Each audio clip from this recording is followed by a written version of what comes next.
Você já falou de Jesus hoje, é porque realmente ele é o princípio. Quem te criou e te formou no ventre da sua mãe foi Deus. Ele conhece cada ossinho do seu corpo.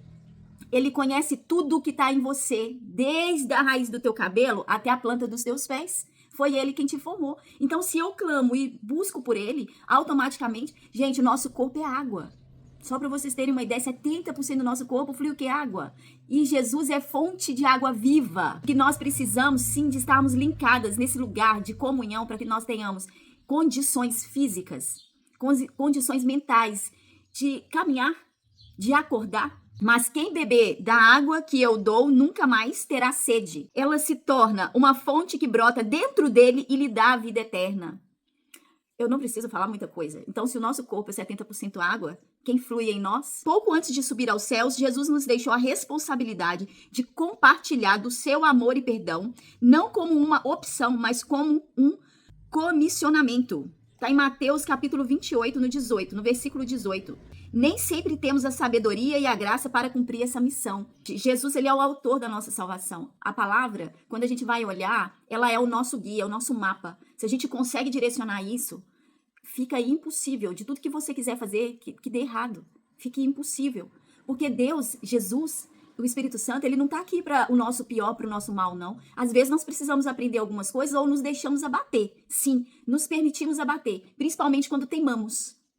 E aí, ele não vai ficar insistindo. Nós estamos na teimosia, certo? E mulher, quando teima, minha filha, vou falar pra você, é o caos, tá? É o caos. O encontro de Jesus com a samaritana, em João 4, é uma profunda lição de amor e evangelismo. Cansado da jornada, Cristo se sentou junto ao poço de Jacó e pediu água à mulher. Esse simples ponto de contato nos relembra que gestos corriqueiros podem abrir portas para o coração das pessoas. Em seguida, a passagem conta que o mestre despertou a curiosidade dela ao falar a respeito da água viva. Isso nos instrui a abordar a evangelização de forma gradual, permitindo que o Espírito Santo trabalhe pouco a pouco em nós. Faça o que tem que fazer sem ficar prestando atenção no que os outros vão falar.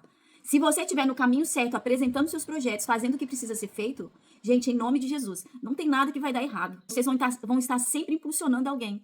Então, quando eu começo a entender que 70% do meu corpo é água, que Jesus, ele é a fonte de água viva, eu começo a entender que se eu estou fluindo é pela graça dele.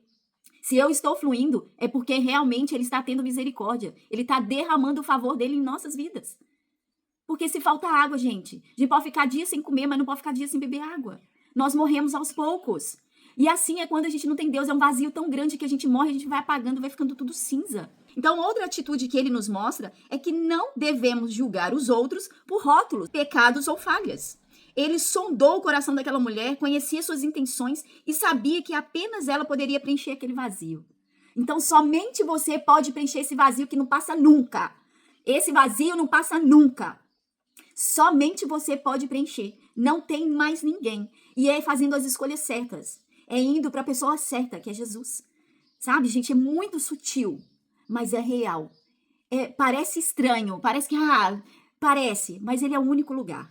Ele é o único lugar onde nós somos acolhidas. Não tem outro jeito. E ele é o único que aprova e desaprova, abre porta, fecha a porta. Você tem que fazer a sua parte. Mas é ele que traz a graça. E é ele que abre as portas. Então nós precisamos estar cheias de bom ânimo, cheias de força, cheia de ousadia do Espírito Santo. Você sabe por quê, gente? Porque ousadia é uma coisa dada também pelo Espírito Santo. Se eu não tenho ousadia e força, posicionamento, gente, força não é agressão, tá? É posicionamento, coragem de perder, coragem de confrontar. Porque a palavra de Deus, ela confronta o tempo todo.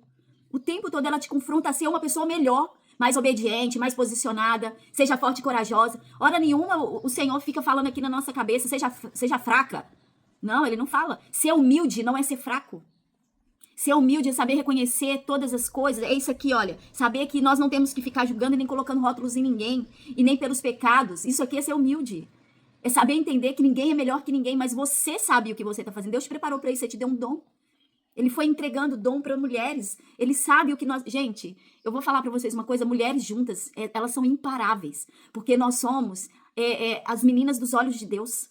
Nós somos as meninas, nós somos o meio de vida na terra. Vocês têm ideia? Eu todos os dias vou chegar aqui e vou lembrar vocês a importância que nós temos de nutrir Se não tiver nutrindo no seio, tá ali fazendo uma comidinha para alguém. Vocês já perceberam que quando alguém tá triste, vocês pegam e fazem o quê? Ah, vamos tomar um café, vem cá, vem comer um bolinho comigo.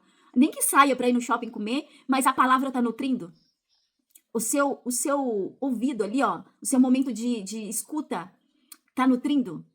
Gente, como que nós temos força, e a mesma força nós temos de destruir? Vocês já pararam para perceber isso? Porque se a gente cai numa cama, por exemplo, porque nós nos permitimos se autodestruir, deixar que as pessoas nos destruam, sentimentos nos abalam, e aí nós caímos em cima de uma cama em prantos, em choro, a casa não anda, o dia não anda, a coisa não flui. É algo sobrenatural, gente. É algo sobrenatural a força que nós temos. Uma casa, quando tem alguma separação, aquele homem, o início ele fica até bem, mas depois que ele perde a mulher, ele começa a minguar, porque ele não tem o cuidado e o zelo. Sabia que até os homens têm mais saúde, o índice de mortalidade cai quando ele tem uma mulher do lado? É a força que nós temos de nutrir com palavras, escuta, com o próprio alimento, com o leite que sai do nosso seio quando a gente tem os nossos filhos. Nós somos meios de vida na terra. Meio de vida, veículo. Imagina o cuidado de Deus nas nossas vidas, gente. Imagina. Então, a verdadeira adoração não está em lugares físicos. Então, ele mostra que somente ele pode preencher esse vazio e que a nossa adoração não está em nada físico. Não está em nada físico, mas ligado ao relacionamento genuíno com Deus. Em espírito e em verdade. Então, mulher, não deixa de orar, não deixa de clamar. Se você está com alguma dificuldade em casa, ore e clame ao Senhor. Peça a Ele direcionamento, clareza, que tire as vendas. Se você está confusa, se você está em dúvida, só tem uma pessoa que pode te trazer isso, por mais que alguém esteja aqui falando com você. Porque Deus precisa falar comigo, mas Ele também precisa falar com você. Veja bem, Ele falou algo para você essa noite, que você está confirmando isso agora. Ele falou algo com você, aí é diferente. Quando Deus usa um profeta que chega e fala assim, olha, você vai viver isso, isso e tal coisa. Deus já tem que ter projetado isso em algum lugar no seu coração. Ele vai trazer confirmações. Eu sempre falo, gente, fique atento aos sinais, porque os sinais ele vai te trazer respostas. A história avança e termina narrando a transformação da mulher samaritana, que foi tão radical a ponto de fazê-la voltar para a cidade de onde viera, a compartilhar da água viva a todos que encontrara. Essa mulher recebeu uma unção tão poderosa, tão forte, que ela queria sair falando. Ela esqueceu até da água que ela estava pegando, né? Ela saiu e foi falando de Jesus, falando do Messias. Então a história ela avança e termina narrando a transformação da mulher samaritana, que foi tão radical a ponto de fazê-la voltar para a cidade de onde viera e compartilhar da água viva a todos que encontrara. Então eu falo para vocês, esse ar que você respira é o sopro de vida de Deus. Então eu falo para vocês, 70% do seu corpo é água. E Cristo, ele é fonte de água viva. Você é fonte. Você é aquela pessoa que ele escolheu para poder estar levando a palavra. Mas do nada a gente solta um Jesus te abençoe. Do nada a gente solta o Senhor é contigo. Você vai ficar forte, vai passar. Quer uma oração? Você quer uma oração? Eu vou orar por você. Às vezes você é tímida, não consegue orar por alguém. Mas você fala, eu vou orar por você. Às vezes no nosso silêncio você pode lembrar de alguém que você ama. Hoje é dia de refletir sobre como você tem enxergado as pessoas e espalhado as boas novas em seu dia a dia. Será que tem visto os outros como Jesus o vê? Eu sei que Deus tem grandes coisas para você aqui nesse momento.